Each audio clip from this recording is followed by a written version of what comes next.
There are few unparalleled joys in this world. Joys which award us such a profound yet modest satisfaction. One of those joys is stopping in the middle of what you're doing one day to realize that you're truly phenomenal. You're really something to wonder at. That's a hell of an achievement, in my opinion. And of course, it's great if other people know that. But the modesty is that covert satisfaction of being content that perhaps only you know that. And that's unmatched, really. That deep satisfaction and fascination engaged by a rich personality, by your own rich personality. A person and their personality can be a work of art. But here's the thing. I want to dispel with this idea that the most interesting people are just born that way. Like it's a gene. Like somehow you can isolate this gene of coolness and like modify your offspring with it. Sure, there are people that are truly exceptional and they have just always existed that way. But I believe in the self-made woman. I think I'm a self-made woman. It took a long time to get where I am now. A self-made woman is someone who expands ever larger, evolves endlessly, is vast and at times unknown to herself. I believe that through hard work, you can be whoever you choose to be and do whatever it is you want to do. That being said, life is not so effortless for us self-made people, us self-made women. Not in the beginning, at least. There is such a thing as learned elegance, where you can seemingly hide all that work and make it appear like you were born with it. It's an Italian word. The word is sprezzatura. But you do have to learn. You do have to work for it. You want to be a one of one.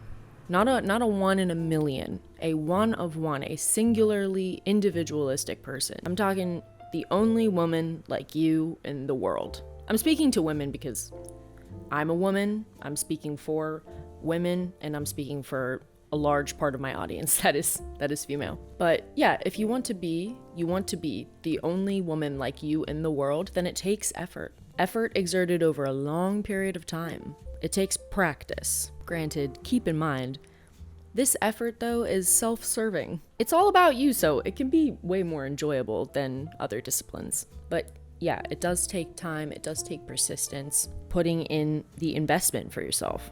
And then when you come out into society, you have to learn how to integrate yourself. I used to be extremely socially awkward because I did all the work behind the scenes, but then I actually had to execute that out in the world. You have to continue to be that one and only, this is the real test, the one and only amidst a crowd. And you are, as a pure individual, a provocateur, just for existing, just for being yourself and being true to yourself. So that means you gotta practice the art of being you, 100% you, no matter what.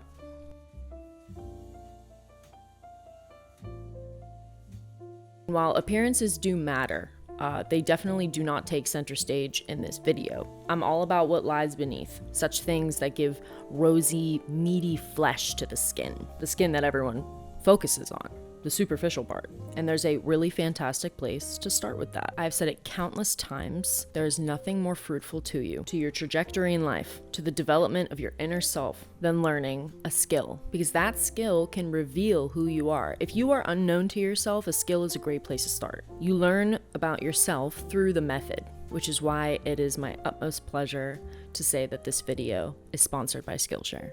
Many great artists that I look up to have said that talent or the idea is only 10% of any creative endeavor. The other 90% is going to be work, persistence, practice, doing things again and again and again.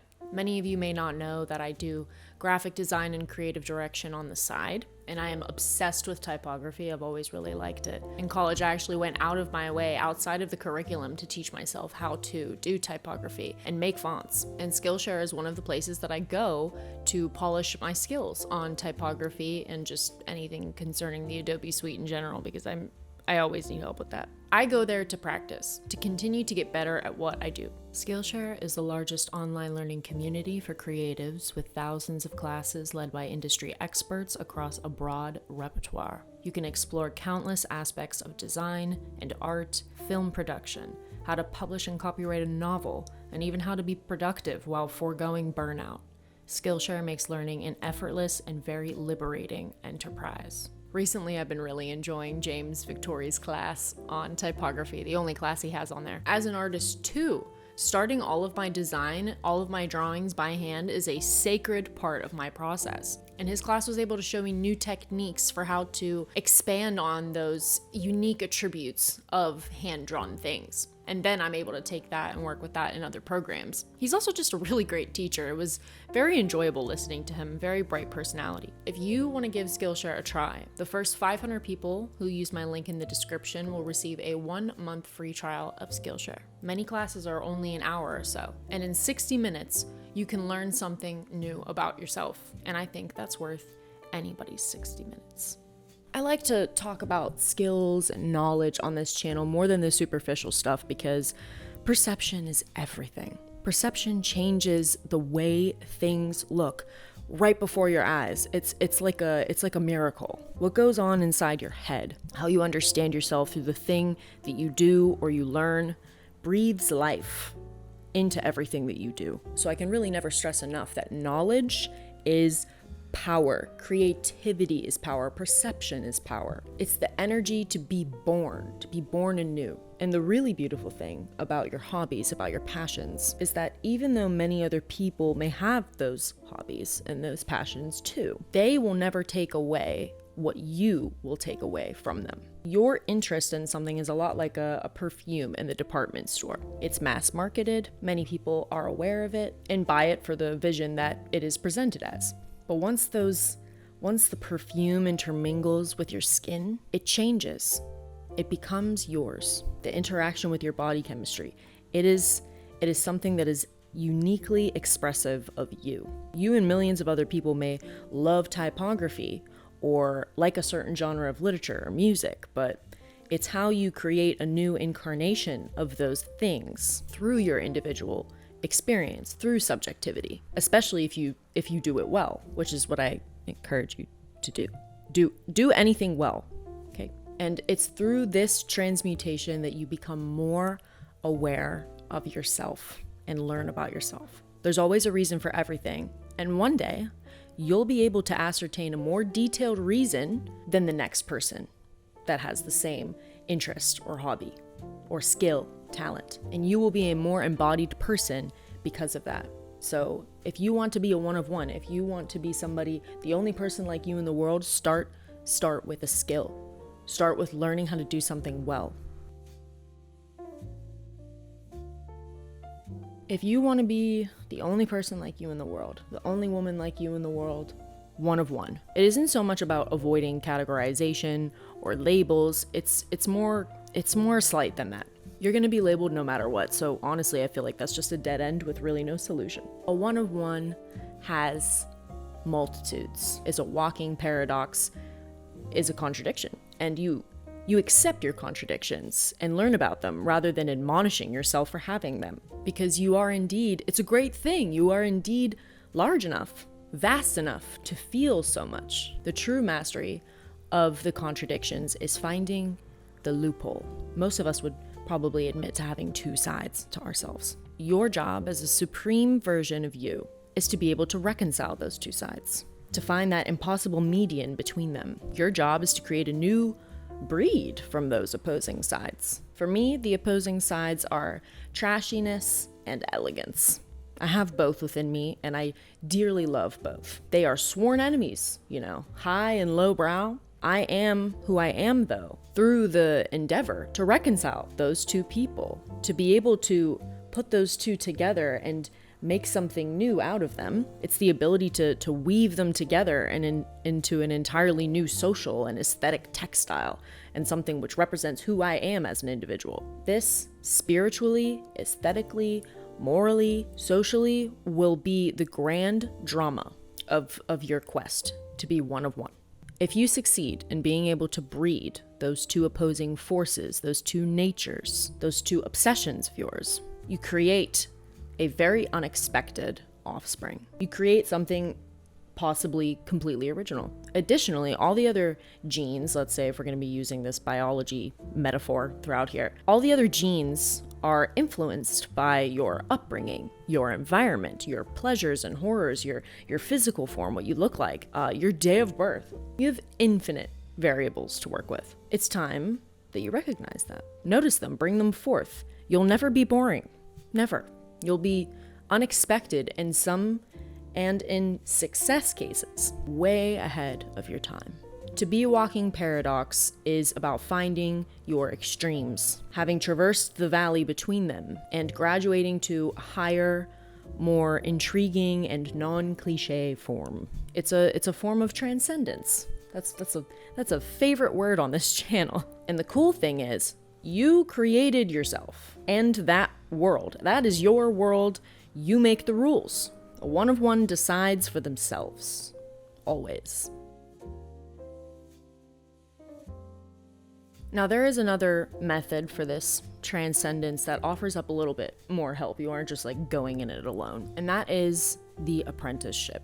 Apprenticeships are an ancient system that is almost entirely faded from Western society, aside from some trade schools and like tattooing and stuff. But in an apprenticeship, you formally study and work under a master for many years until you graduate as either their equal or their successor, as somebody better than them. The greatest artists, metalsmiths, scientists show signs of a master, but have far surpassed their master's skill level, or they display some kind of miracle of innovation, originality. If you want to be the only person like you ever, you should consider undergoing an apprenticeship, one of your own. You can simulate an apprenticeship, if you'd like, in your life with somebody that you admire. You pick somebody, an idol, a muse, a hero. You copy the things that they do. You imitate them. You study them over a prolonged period of time. If they are close to you, you go to their classes, you read their books, you pick up their biographies, you go to the same restaurants they go to, you wear the same clothes. Like that. You learn everything you absolutely can from them, but you start as an imitation. And then, like a miracle, literally, your own individuality will burst forth if it is strong enough. This is for, by the way, this video is for people who feel that they have this within them. You clicked on this video, I'm assuming, because you feel that you are a budding individual, that you are a budding one of one, okay? I'm not talking to people that are just like cool with being whatever, like normal, average. They don't care to like work on their personality and like do this big, flamboyant, pageantry and shit. If that's like, you don't have to be that. There are very cool people that are not this, that are not what I'm talking about. Just letting you know. I'm just saying, if you are watching this video, then you probably want to be really, really strange and unique and different and memorable. So if that's strong enough in you, if that passion is strong enough, then it will come out in the most unexpected places. And copying after a while will not be sufficient for you. Mimicry is not going to sate you. Your own unknown tendencies, this is the cool part, and I've experienced this a few times, your intuition, this secret like well of knowledge that you have will come out when you least expect it. It's usually when your body goes into like a autopilot or unconscious trance-like state, whenever you're are mimicking something, or you're working on a piece of artwork or whatever. You're lost in almost like the motor skills of something, or the muscle memory, and then like out of nowhere, it's like somebody else, perhaps it's you, does this random unique thing. They're like epiphanies that like come out of midair. Like you're like, did I just say that? Did I just do that? No way, that wasn't me. Who was that? I've done this, like I've had videos on this channel where I'd be talking about something that I learned about, and then like out of nowhere, like a critical thinking moment, like something that I'd never even thought about while researching will just like boop, pop out. It's crazy. It's a crazy feeling. You'll know it when it happens because it will feel like you weren't the one doing it or saying it. You'll have felt guided. It'll feel like it's coming from somebody else, which is super spooky. Captain, this is some spooky shit we got here. And there's an incredibly precise description of this happening in one of Clarice Lispector's books. It's called A Breath of Life. It's the last book that she wrote before she died. I believe she didn't even finish it. A friend had to rearrange it and make it into something suitable for the publishers, actually. Anyway, here it is. suddenly an odd feeling. I find myself odd, as though a movie camera were filming my steps and suddenly stopped, leaving me immobile in the middle of a gesture, caught in the act. Me? Am I the one who is I? But this is a mad senselessness.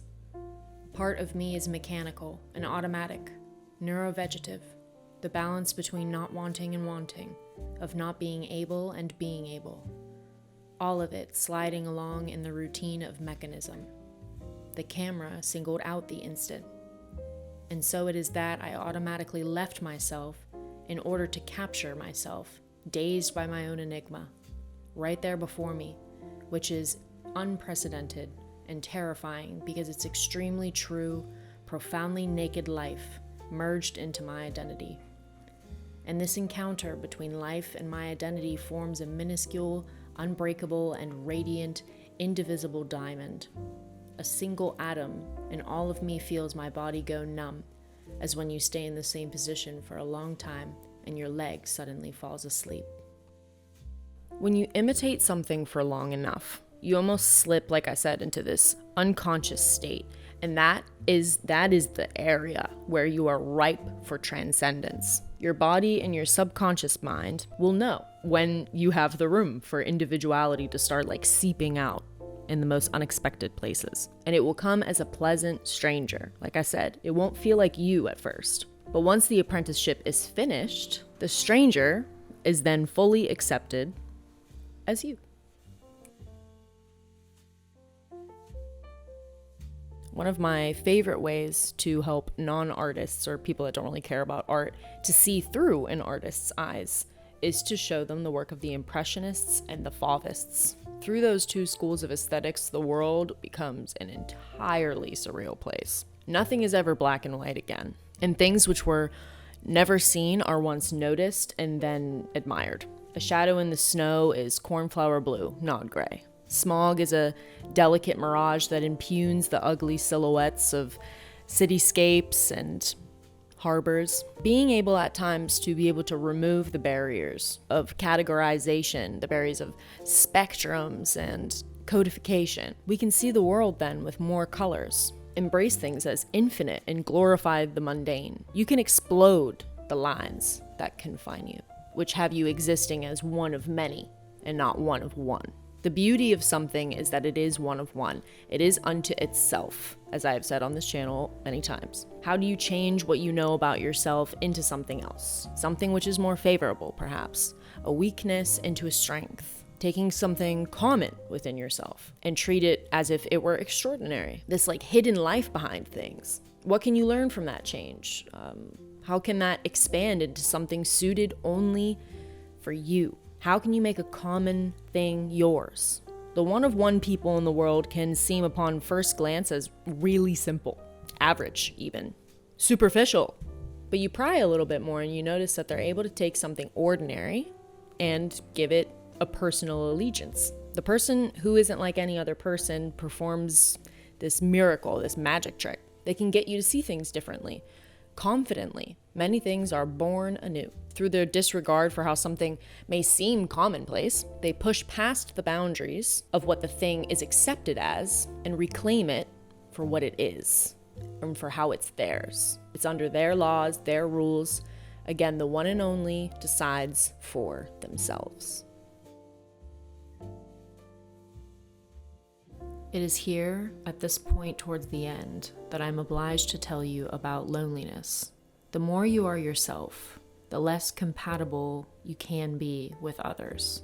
Oftentimes, going out with most people will feel like a disservice to you, like it's all a farce. So many others are concerned with conformity, and even a unique but weak person will adapt to what works for the night. And this can be incredibly isolating. To be a one-of-one is to stand on the fringes and watch. To be the only person like you can alienate you, and the only way to acquire steady company would feel like you must sacrifice who you are, reduce who you are, to make life easier. And I ask you to be strong there. To sacrifice even a fraction of your identity is a great defeat, and it feels like a defeat. There are people out there, however, that are just like you, one of ones that are looking for company too. Always remember that. You are a single organism of a species, but there are other species of your kind of animal. A true friend, another entirely special person, seeks someone to share the world with you too. They are out there. And if you are who you are and you want what you want, whatever is for you will come to you, as long as you keep being you. But never, ever sacrifice your individuality for comfort. You will have given yourself up for nothing. Do not cast pearls before swine either. It's better to be alone than to be undervalued. And trust me when I say the good company, the people who really care and are just as unique as yourself, are worth the wait.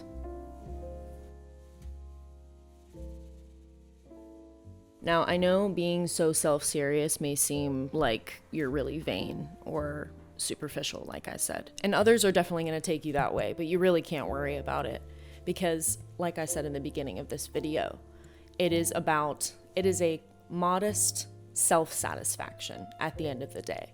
Half of the times where I feel this way, like I don't feel bad telling people that I think I'm a one of one, that I feel confident enough to say that, and I'm working on it every day. I have these moments of like self-love, maybe you could call it, where I'm just like, man, look at all the things that I know, all the things that I've done, and how hard I've worked to be perceived a certain way, or even just to myself in the mirror. There is no greater gift you can give to yourself. As superficial, like I said, as aesthetics and working on your personality, as selfish as that may seem, most people don't feel that way.